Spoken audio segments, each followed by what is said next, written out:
It's a gloomy day in late June. The rain is falling heavy upon the ground.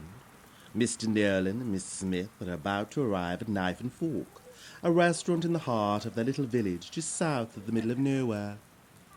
The sound of rain, people chatting in the distance.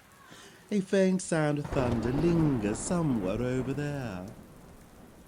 Oh, I do wish this rain would stop, Mr. Nolan.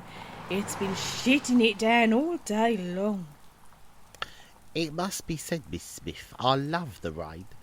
I just wish it wasn't so wet. Mr. Nolan lets out an almighty sneeze. Oh, Mr. Nolan, let's get you out of the cold.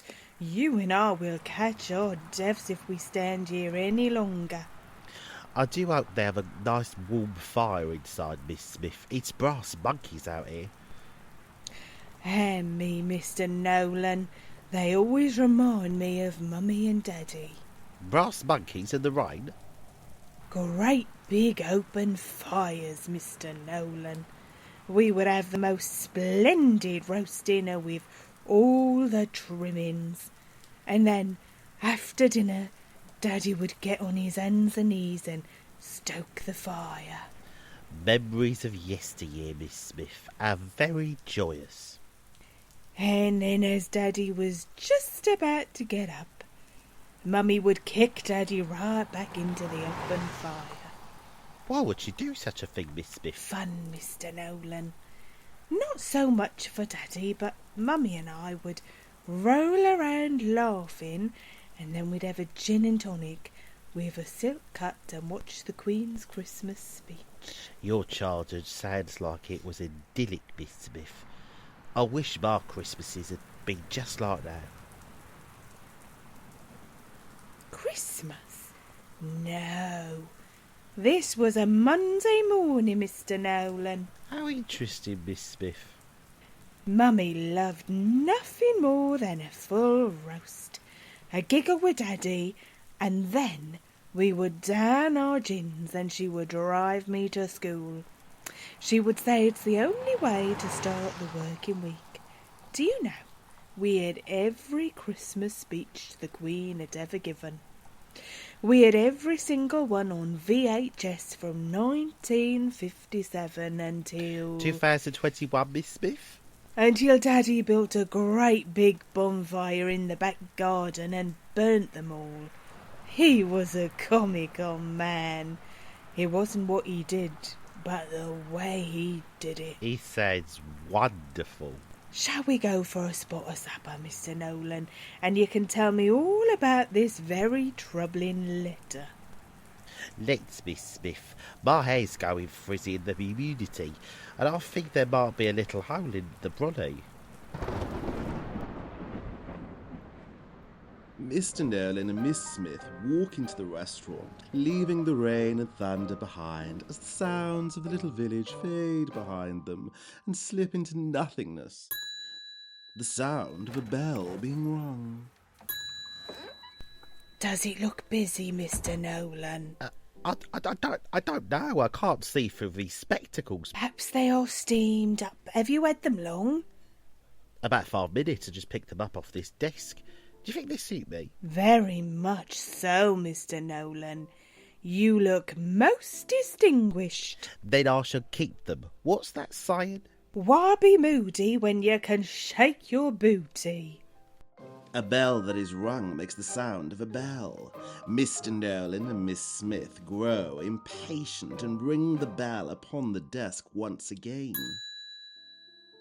In a cloud of smoke from a busy kitchen appears the host. Have you booked? Oh, yes, I have many. I don't like to brag, to blow my own horn or to boast, but I'm very well read. Would you like a little lender one, perhaps? No. Go on, you must. She has some wonderful books. She don't mind lending them out. You don't mind, do you, Miss Smith? I don't mind, Mr. Nolan. I'm very good like that. See, she don't mind. She's very good like that. She keeps all her books on a shelf above the door in the kitchen. I've seen them myself. It's true. I'll keep them on a shelf above the door in the kitchen. But I've never read them. Is that because you can't read, Mr. Nolan?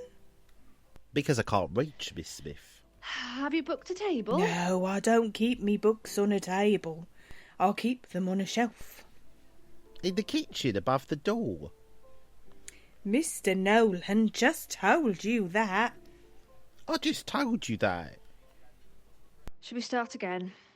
Would you like something to eat? Well, I think we should probably see a menu first. What do you think, Miss Smith?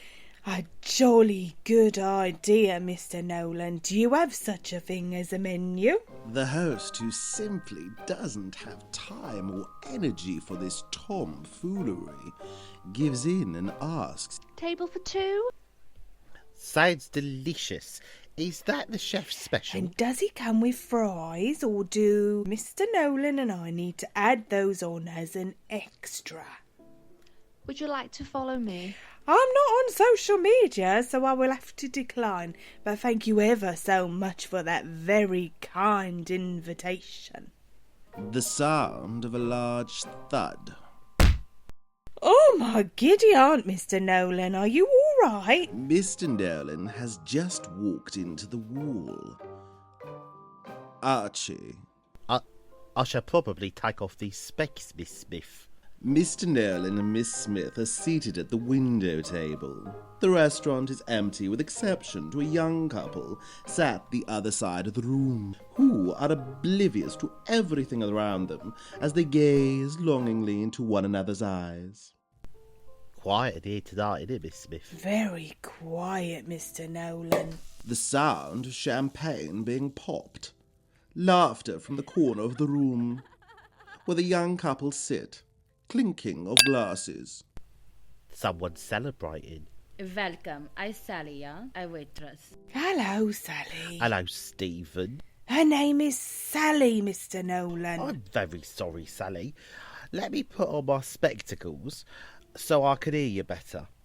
You take menu. Huh? You want drink? Do you have such a thing as tap water? Yeah, we do. How wonderful. We will have 2 triple whiskies. Double malt, please. You want with tap water? With glasses? The waitress, all in a daze, leaves as quickly as she arrives. Now, Mr. Nolan, do tell me all about this letter you received. You can read it yourself, Miss Smith. I've brought it with me. I'm beside myself. Mr. Nolan hands Miss Smith the very troubling letter.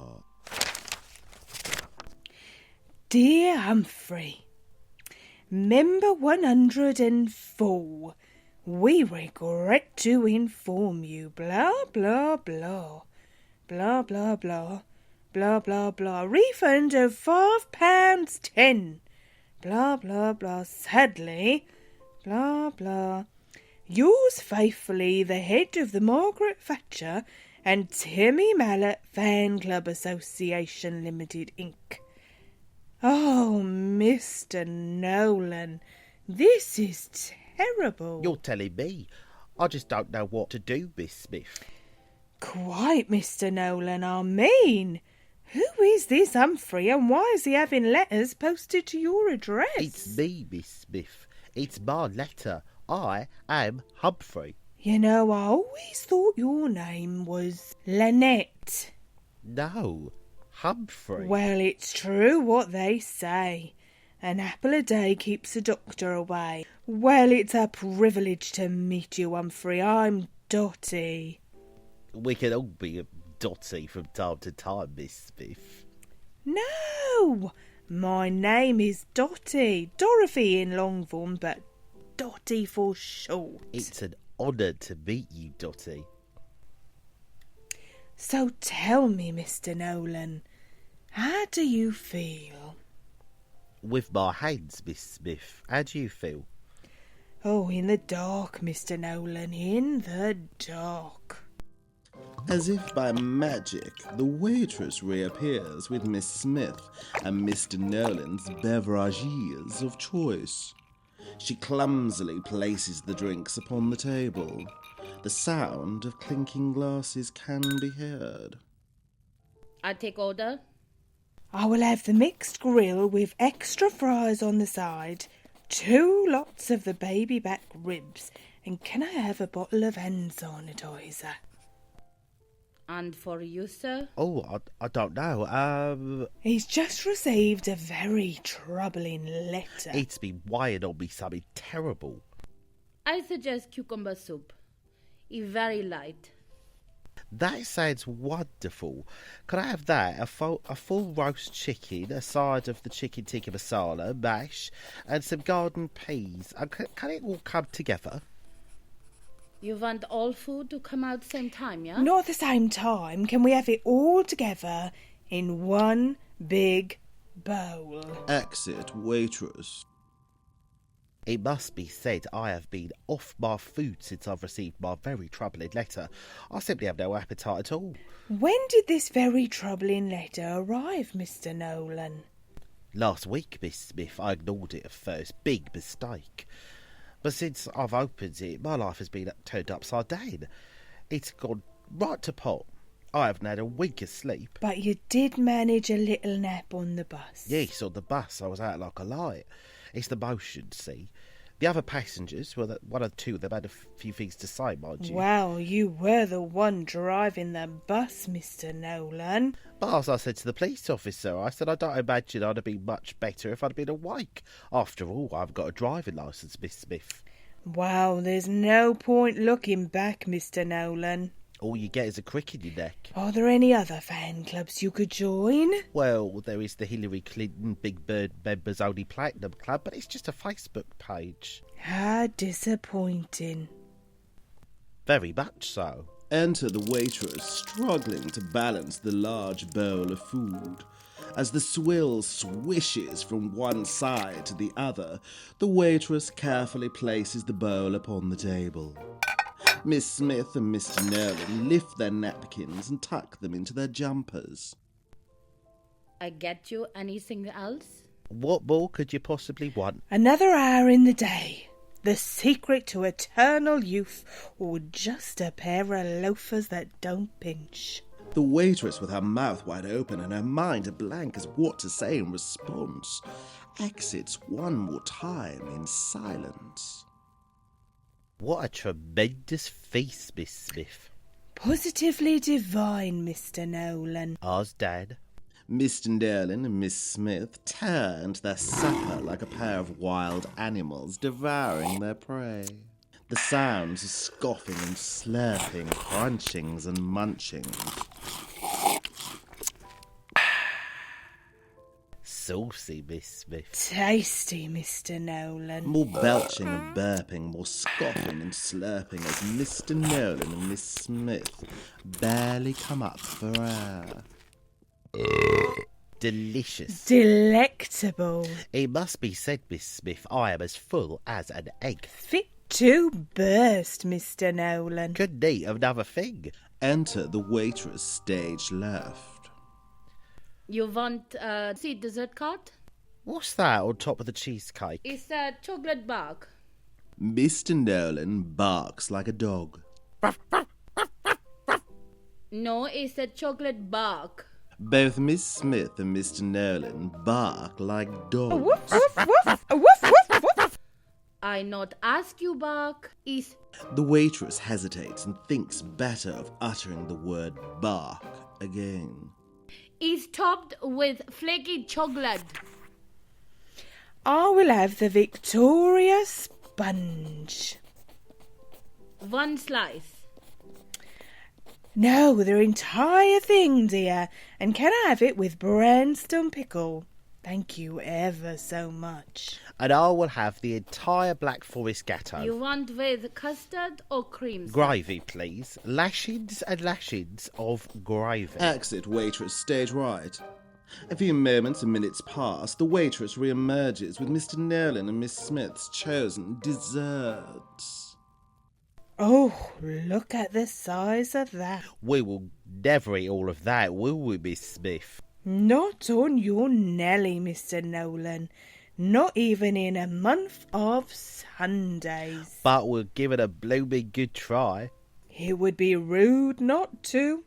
Eyes down, Mr. Nolan. The sounds of more scoffing and slurping, crunchings and munchings as Mr. Nolan and Miss Smith hoover up their Victoria sponge and Black Forest Gateau. Creamy, Miss Smith. Choco-tastic, Mr. Nolan. Mr. Nolan and Miss Smith lick their plates clean. The only thing left behind is the pattern of delicate flowers. A tremendous belch, followed by a strong gust of wind. Enter the waitress stage left.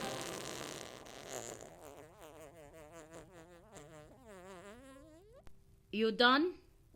Yes, thank you. It was wonderful. Compliments to the chef.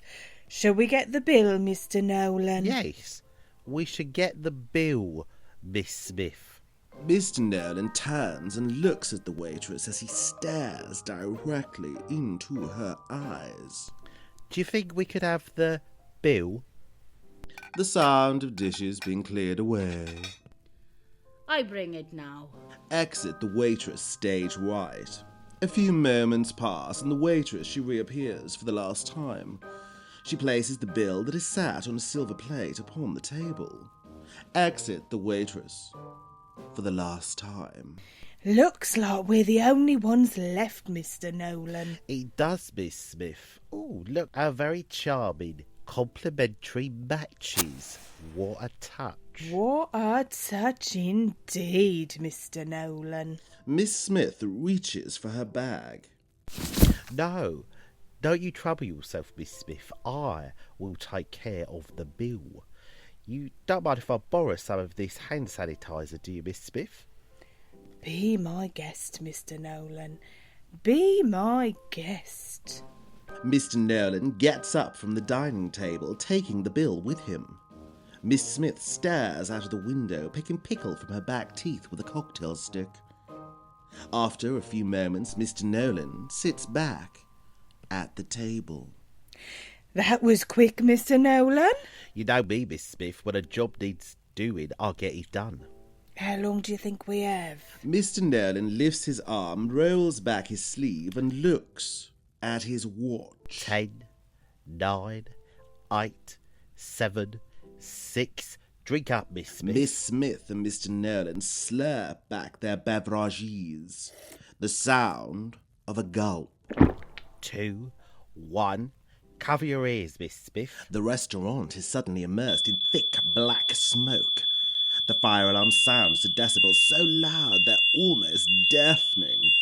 Mr. Nolan and Miss Smith, the only remaining customers, quickly and quietly leave the restaurant. The chef, host, and waitress all meet at the fire meeting point the other side of the street, just next to the post office and in between the pharmacy. Outside on the street, the sound of rain can once more be heard. Sirens in the far distance start to grow louder as they move closer. And stood in front of the burning restaurant, huddled under a leaky brolly, are Mr. Nolan and Miss Smith. Job done. Leave the money in a brown paper bag in the normal place. No, thank you ever so much. It was our pleasure. Rain's still wet. Do you remember where we parked the car? This way, I think, Mr. Nolan.